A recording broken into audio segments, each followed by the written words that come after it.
আপনি প্রতিদিন আজান হচ্ছে আর পানি খাচ্ছেন অভ্যাস, বা আজান হচ্ছে পানি খাচ্ছেন, কিছু লোকের বদ অভ্যাস আছে, আজান প্রতিদিন আজান যখন শুরু হবে আল্লাহ আকবার তখন পানি ঢক ঢক ঢক ঢক করে পানি গিলতে শুরু করুন। না না না, এটা জায়েজ নয় আপনার জন্য। কারণ একটা ঘড়ি ঘন্টায় আজকাল দেখাচ্ছে যে না এখন এ হয়ে গেছে, শুভ সাদেক হয়ে গেছে, কিন্তু কখনো ধরেন খাওয়া দাওয়াটা শেষ হয়েছে বা এক লোকমা বাকি আছে থালাতে, 2 লোকমা বাকি আছে, নষ্ট করে দেবো না, খেয়ে ফেলেন। আর ধরেন খাওয়া দাওয়া হয়েছে কিন্তু পানিটা হাতে নিয়েছি বা নিতে যাচ্ছি মাত্র আল্লাহ আকবার আজান হলো, নেন পানি 1-2 গিলাস খেয়ে নেন আপনি। আজানের পরে মোটেই শুরু করবেন না, আর আজান হওয়ার পরে প্রতিদিন অভ্যাস বানিয়ে নেবেন না। জি, উঠলেন, ঘুম ভাঙলো, দেখছেন আল্লাহ আকবার আজান হচ্ছে আর পানি খেতে শুরু করবেন, না না না, থেমে যান। আর তারপরে যেহেতু টাইম হয়ে গেছে, কারণ আজকাল ঘড়ি ঘন্টা দেখে, তবে কোনো জায়গায় যদি আজান সময়ের আগে দেয় আপনার জানা থাকে সেটা ভিন্ন বিষয়, যে আজান অমুক জায়গায় 5 মিনিট আগে দিচ্ছে, আজানের সাথে কোনো সম্পর্ক নেই, সম্পর্ক আছে সময়ের সাথে, সময় হয়েছে কিনা সাহরি বা ইফতারির। সাহরি খাওয়া সুন্নাত, এই মর্মে বেশ কিছু হাদিস রয়েছে, সাহরিতে বরকত রয়েছে। রাসূলুল্লাহ সাল্লাল্লাহু আলাইহি ওয়াসাল্লাম হাদিস বুখারী মুসলিমে রয়েছে, তাসাহহারু ফাইন্না ফিস সাহুরি বারাকা, তোমরা সাহরি খাও, সাহরিতে কি রয়েছে? বরকত রয়েছে।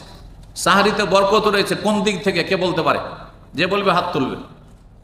দেখি, আজকে তো সামনে আমাদের পুরাতন ছাত্রদেরকে বসেছি, দেখি না এরাও সমান সমান। হ্যাঁ, সাহরিতে বরকত, কিসের বরকত আছে বলেন?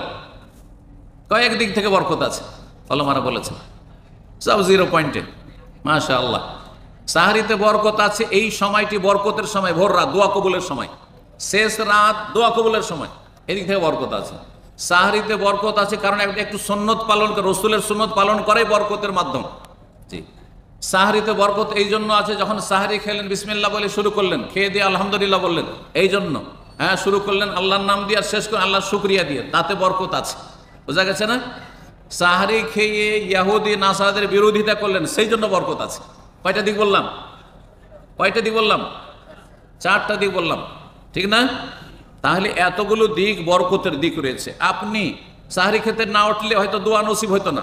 সাহরি খেতে উঠে আল্লাহর কাছে এই মুহূর্তে, যেই সময় আল্লাহ প্রথম আকাশে এসেছেন, আল্লাহর আশা আল্লাহর মতো প্রথম আকাশে, আর বান্দাকে ডাকছেন যে বান্দা তুমি যা চাইবে তাই দেবো, যা দোয়া করবে কবুল করবো। হাদিস আছে না? নাই, সহিহ মুসলিমের হাদিস।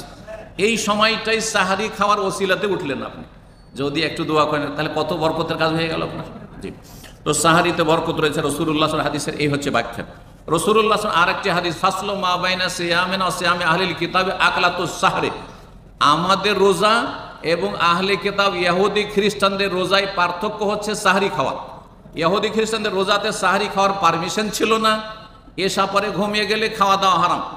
আগের রোজা এরকম ছিল, আগের উম্মতের রোজা ছিল এশা পরে যতক্ষণ জেগে থাকবে খাও আর পান করো, আর ঘুমিয়ে গেলে ঘুম থেকে উঠে আর পানাহার করা যাবে না।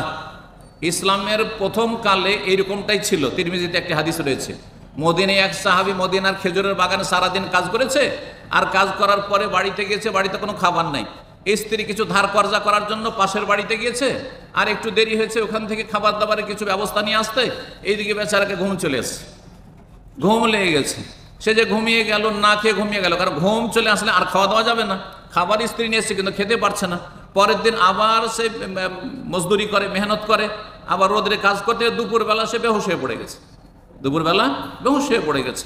তখন আল্লাহ রাব্বুল আয়াত নাযিল করলেন যে না, এতদিন পর্যন্ত যে আগের উম্মতের বিধানটাই তোমাদের জন্য ছিল যে ঘুম চলে আসলে পানাহার হারাম রোজার রাতে, ওইটা আর নেই। ওয়াকুলু ওয়াশরাবু, তোমরা পানাহার করো যতক্ষণ পর্যন্ত শুভ সাদেক না হয়েছে, হাত্তা ইয়াতাবায়ানা লাকুমুল খাইতুল আবিয়াদু মিনাল খাইতিল আসওয়াদি মিনাল ফজর, যতক্ষণ ফজর না হয়েছে, মানে শুভ সাদেক না হয়েছে।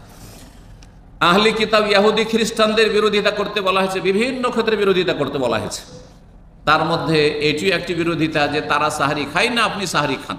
তারা ইফতারি দেরিতে করে, আপনি তাড়াতাড়ি করেন। জি, কিন্তু বিরোধিতা করা কখনো ওয়াজিব থাকে, কখনো সুন্নাত মুস্তাহাব, সব সময় বিরোধিতা করা ওয়াজিব নয়।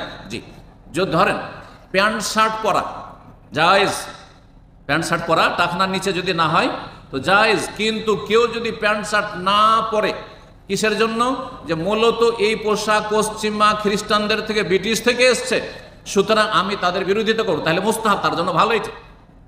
আলবানী রাহিমাহুল্লাহ তো বলছেন যে এই পোশাক ঠিকই নয়, কিন্তু অন্য রামালা বলছেন যে উত্তম পোশাক আর অনুত্তম পোশাক, উত্তম পোশাক হচ্ছে ঢিলাঢালা পোশাক, জুব্বা হোক, পাঞ্জাবি হোক, ঢিলা পোশাক হোক, কিন্তু এই আপনার প্যান্ট টাইট হয়ে থাকছে শরীরে, তারপরে শার্ট, যাতে আপনার শরীরের অঙ্গ প্রত্যঙ্গ বোঝা যাচ্ছে কোনখানে কতটা উঁচা নিচে, এই পোশাক অনুত্তম। কেউ যদি এই নিয়তে না পড়ে যে আমি বর্জন করি প্যান্ট শার্ট, কিসের জন্য? যেহেতু এটার সূচনা করেছে ওরাই, এই পোশাকটা ভারত উপমহাদেশের তারা নিয়েছে, সুতরাং আমি নেব না, তাহলে ভালো।